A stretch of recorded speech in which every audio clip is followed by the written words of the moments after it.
then, hello and welcome back to Max Power Racing. Last time we completely finished off the arcade mode, so we don't have to worry about that anymore, and now we have championship mode. Now the difference between arcade mode and championship mode should be pretty much self-explanatory. Arcade mode, you have to finish first on each of the stages to unlock the next. Championship mode is points based, so it doesn't matter if you win one race and then finish second the next. As long as you're leading the championship points wise at the end of the series, then you've won the championship. The points go from 10, 6, 4, 3, 2, 1, I believe, and you're only given a limited number of cars to choose from as well per championship. So yeah, that's pretty much self-explanatory. It does exactly what it says on the tin. So we have the GTI Amateur class first, 5 races, and we only get the 2 cars to choose from as well. We have the Nissan Micra and we have the Renault Clio 1.6. So yeah, I think we're going to go for the Renault Clio though, because we've had a lot of race time with the Nissan Micra. So yeah, let's get race 1 then underway. Is it Peru Track 1?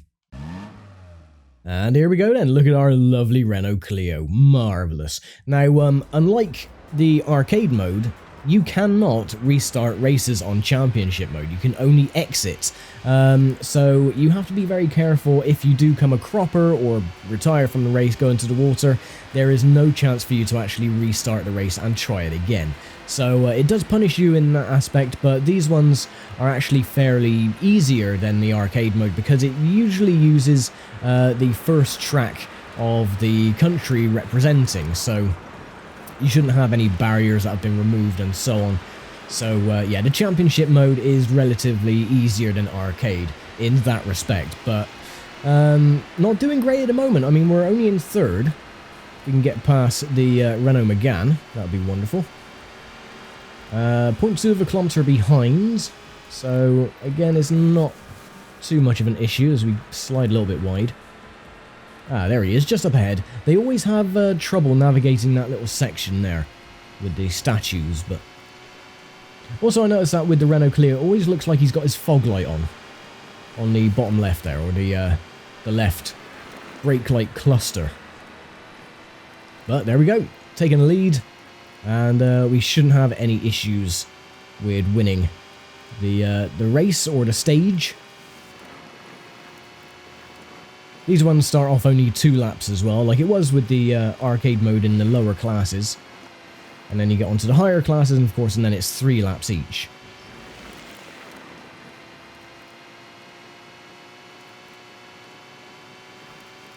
Once again, I've reverted back to the good old analog sticks, just because the smaller cars are easier to handle with the analogs.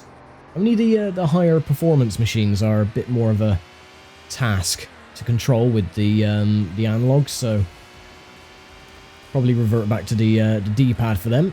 And you can see the barriers though have been removed on certain sections, so I don't think that is a DNF though if you do go off the cliff edge there, because there's a beach underneath, so you can continue if you do go off. Not likely to happen for us though, we'll be fine. So that is 1 lap complete, and we got a 0.2 of a kilometre lead. The car just getting a little squirrely.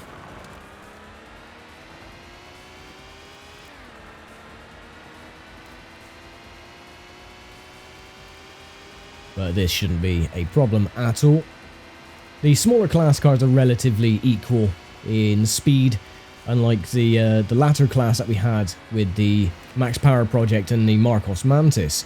With the speed differential and the acceleration differential, no, these are pretty much for much. So as long as you keep a 0.2 of a kilometre lead, then you're likely to keep it until the end, which is a good thing. Saying that, and we've increased it to 0.4.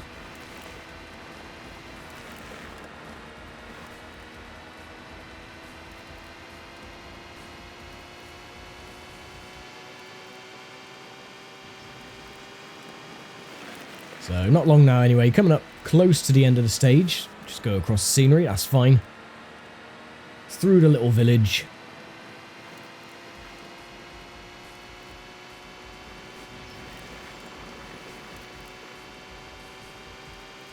I would love to have seen more of this game, to be honest, or at least a sequel to this game. You know, because I mean, this had a hell of a lot of potential to, you know, expand it further with more manufacturers and more track variations, more locations as well. But yeah, you know, it's a relatively short game compared to some others that came out right about the same time. But, you know, for what you get, it's an incredibly good fun game, so a lot better than Total Driving. But there you go, so race 1 is complete. And there we go then, unlike the arcade mode where you have to input your name if you get a new track record, nothing like that on the championship mode. Instead you get a lovely points table as shown, it tells you how many races are remaining as well in the championship. So we get a maximum 10-point score for this one. The Peugeot 306 gets 6, the Peugeot 206 gets 4, Renault Megane 1.6 Coupe gets 3, the Skoda Octavia gets 2, and unfortunately the Nissan Micra only gets 1 point. So yeah, there we go then, that is pretty much it, and we go straight on to the next race, which is going to be Africa Track 1. And here we go then for race number 2.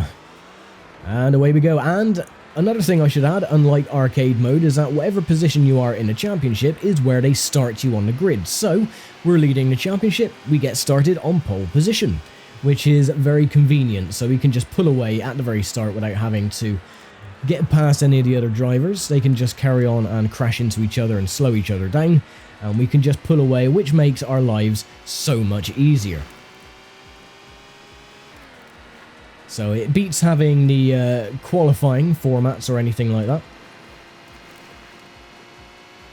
So yeah, that's what makes the championship mode a lot easier than arcade. So you just win one race, they give you the pole position for the remaining races, and you can literally just scoot away and dominate the championship, pretty much.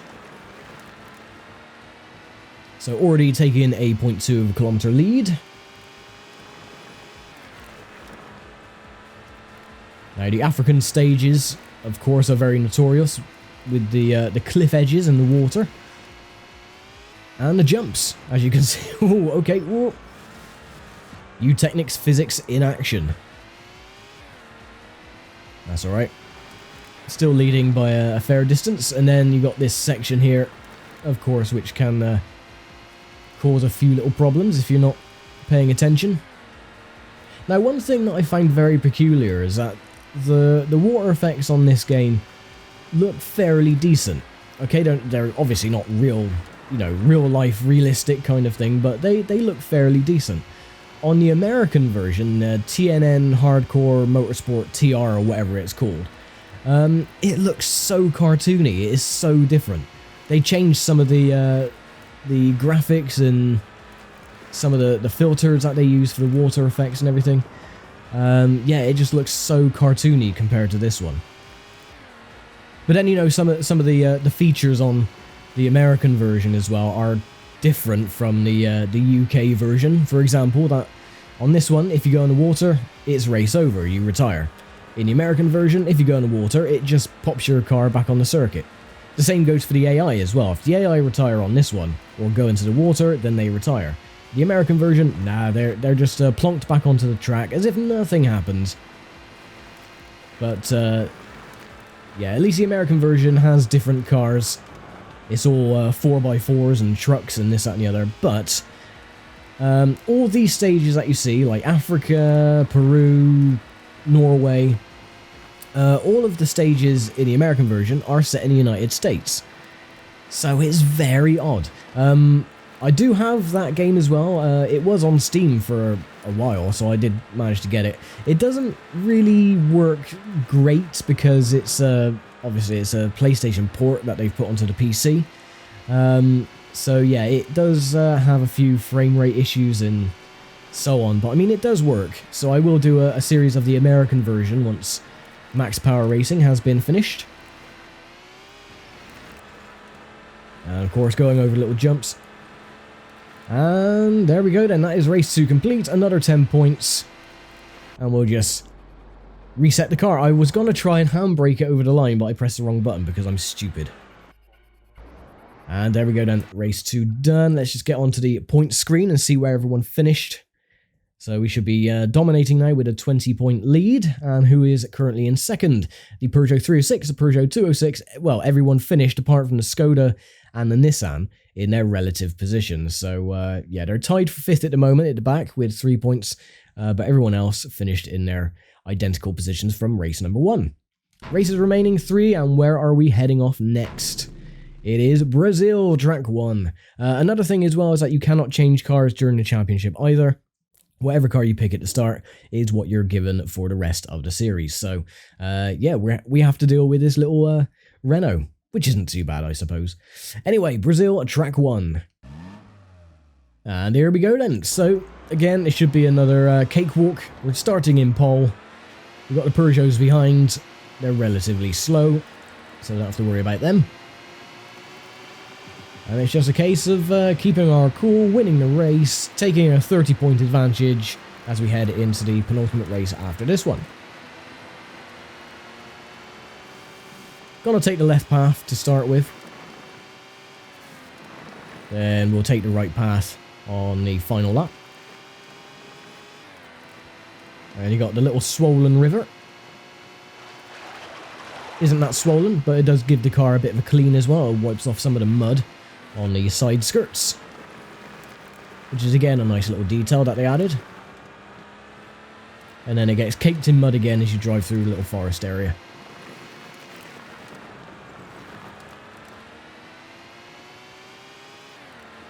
Not pulling away as we did with the first 2 races though, where, you know, not even, well, it keeps flashing to 0.1 of a kilometre, but yeah, not even 0.1 of a kilometre as we've just lost the lead to the Peugeot.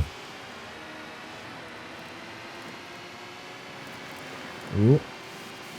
I'm not going to get the lead back either if I keep clouting the sides. And again, through the little village, or wherever this is supposed to be.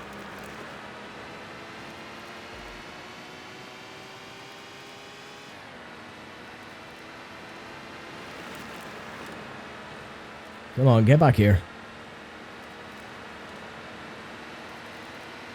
Yeah, the AI do keep up with you on this one because the track is more wide open than the previous. And I'm just going to reset the car back. And he is going to get in our way. Sod off. There we go. So yeah, because this track is more wide open, the AI do keep up with you somewhat. Oh. No. Oh, I messed up. Okay, replace car. Go, go, go, go. And we're in 6th. Oh my word. We have just messed up royally. I was going to go on the right-hand side path and just completely mess that up. That's fine. Oh, the Nissan Micra is up into 2nd place. The Peugeot, though, has just stonked away in the lead. Unsure if we're going to get that back. It's alright, grind the walls.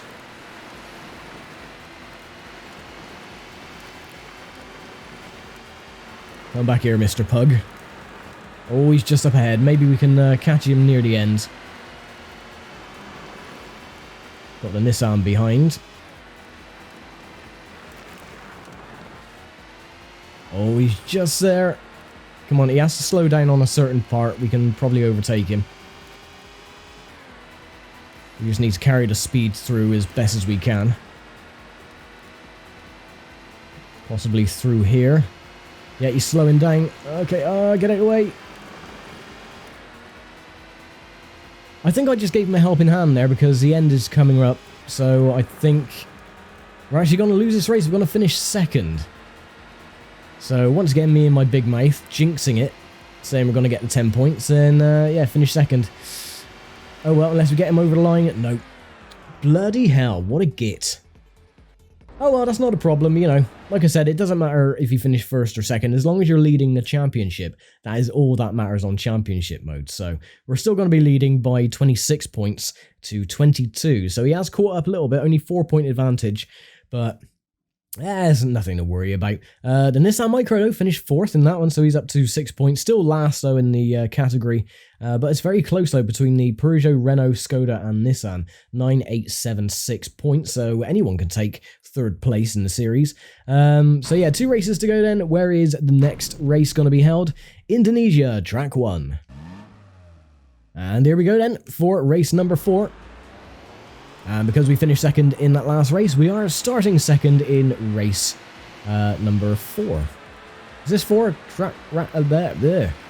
English. Yes, I know English. Yeah, this is race 4, so. Or 3, whatever. You know, I can't count today.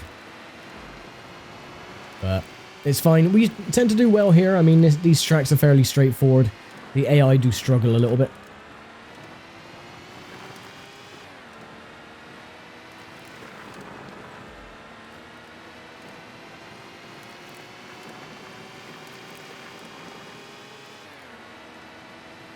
So I think that's a nice little touch. So wherever you finish in the previous races, where you start, it sort of like gives it, you know, when you watch these races where, for example, you know,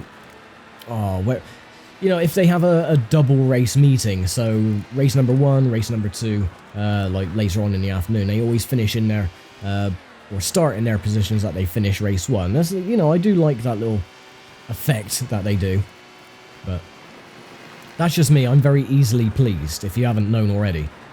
You know, I get excited when a game has working windscreen wipers that you can turn on and off, so that's just me, innit? The Peugeot, though, is keeping up. We're only just 0.1 of a kilometre ahead. He is just behind now. It keeps blipping down to 0, as you can see.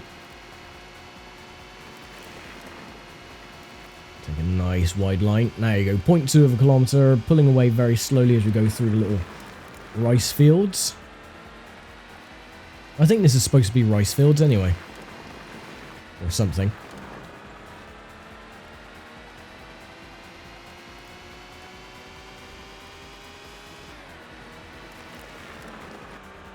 Ooh, oh, and there we go. There's Technics physics in action once again. Floundering around on our backs. And that is lap 1 complete.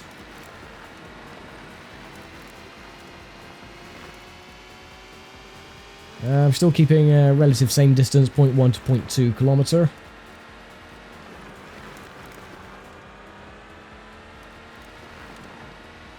Surprising we didn't pick up any damage on the roof after that little rollover. Usually you get like a little crumpled section of the roof. Or at least the rear window at least cracks. But no, we've actually got no damage at the moment. Damage is just cosmetic. It doesn't do anything to the handling or the performance of the car. I think I mentioned that during episode 1 as well. But it's just there to be different.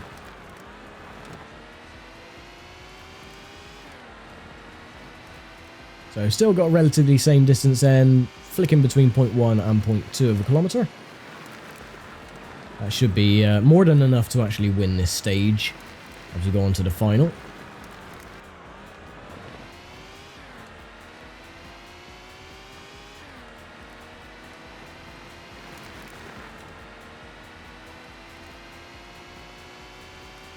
But anything can happen, and you know, I mean, it's still going to be, I think, an 8-point advantage over the Peugeot. So, which he could still win if we finish last, get the 1 point, and he wins the race. I mean, we would lose the championship by 1 point, so that is still a possibility. It's not over until the championship is officially over, so. But I don't think that's going to happen. You know, the worst we could technically do would be second, because the other drivers are a bit slow. But you don't get anything extra if you win every single race. You don't get like anything bonus or anything, so. And there we go, race 4 complete. And we'll just get out of replay. And go back to the point screen. So I should now have 36 points in the bank. And the Peugeot 306 has 28. So yeah, have an 8-point advantage at the minute. We have a 3-way tie for third between the Peugeot 206, Renault Megane and Skoda Octavia, all on 11 points. And the poor Nissan Micra down at the bottom with 7. So 1 race to go then. Where is going to be the last race? It's Rome, track 1. So it's going to be a night race, which is good. And here we go then, look at this. Another lovely night race. Starting in first, and away we go.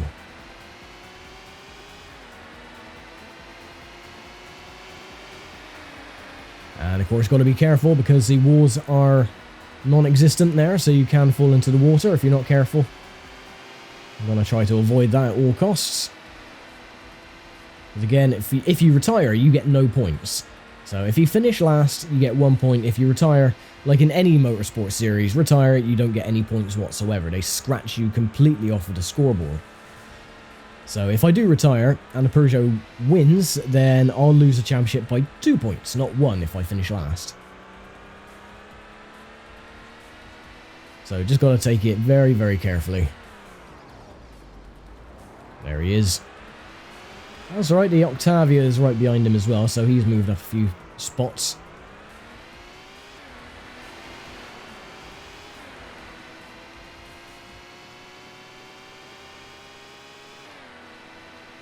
Head through the arches.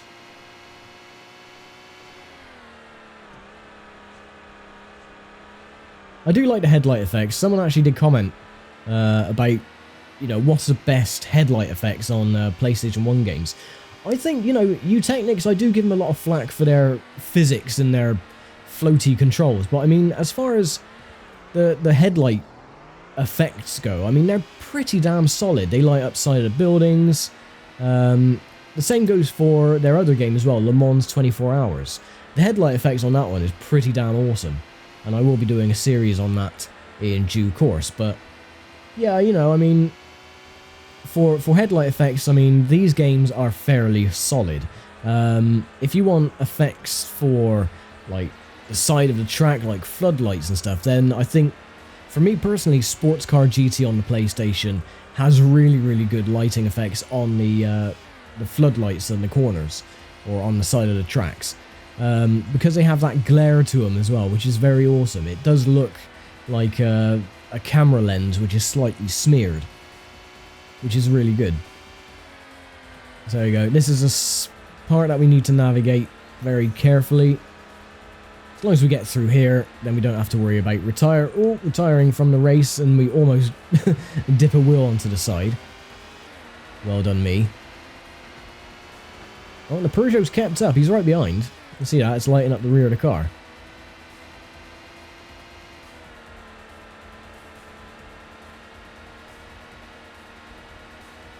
So just got to be extra careful.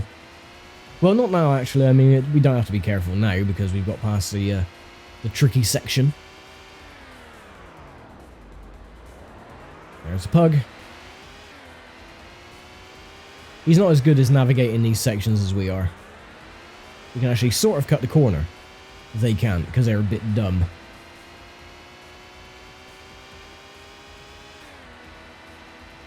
Back under the arches once again. We're going to take the other side this time. We took the left. Now we're going to take the right. Just for a bit of variety. Oops. There he is.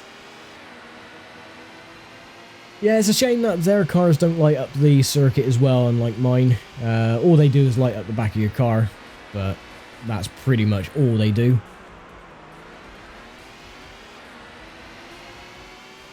Go away. You can try and take this lead, but you're not having it. You can naff off. That's alright, he's just gone headfirst into the wall like a total pleb. Well done, idiot. Now, in the American version on this track as well, is that all the side of the buildings there that we just went past all have neon signs that say bar and club and pub and nightclub and bar and grill and stuff like that. They've turned it into like a, I don't know, like a little pub place in, oh, where's that? Oh, I can't remember, my brain's gone, like that Louisiana, somewhere like that, the little area with all the bars and clubs and stuff, or somewhere, I don't know, I've never been to America, so I don't know what the hell I'm talking about. But yeah, everywhere is like bar signs and stuff like that. It looks really bizarre. But you'll see it once I get the series started. But that was the last race in the GTI Amateur class, so we get 46 points in the end. The Peugeot 306 gets 34, 15 for the Peugeot 206, Renault again with 14, then 13 for the Octavia, and the Nissan Micra finishing last with 8 points. And there we go. I did make a mistake last time. I said that looks like John Clelland's car. Of course it isn't. It's Derek Warwick. He had the white car with the red Vauxhall logo. But we don't have to watch that again. We've already seen the outro for Max Power Racing. And there we go. Congratulations, Player 1, the GTI Amateur Champion. Thank you all. Thank you very much. And now we should have the next championship unlocked, which is the GTI Pro. But we will get on with that next time. So I will leave it here for now, and I will see you all next time then for the 10-race marathon that is the GTI Pro class. So thanks for watching, take care, stay safe, and I will see you all next time.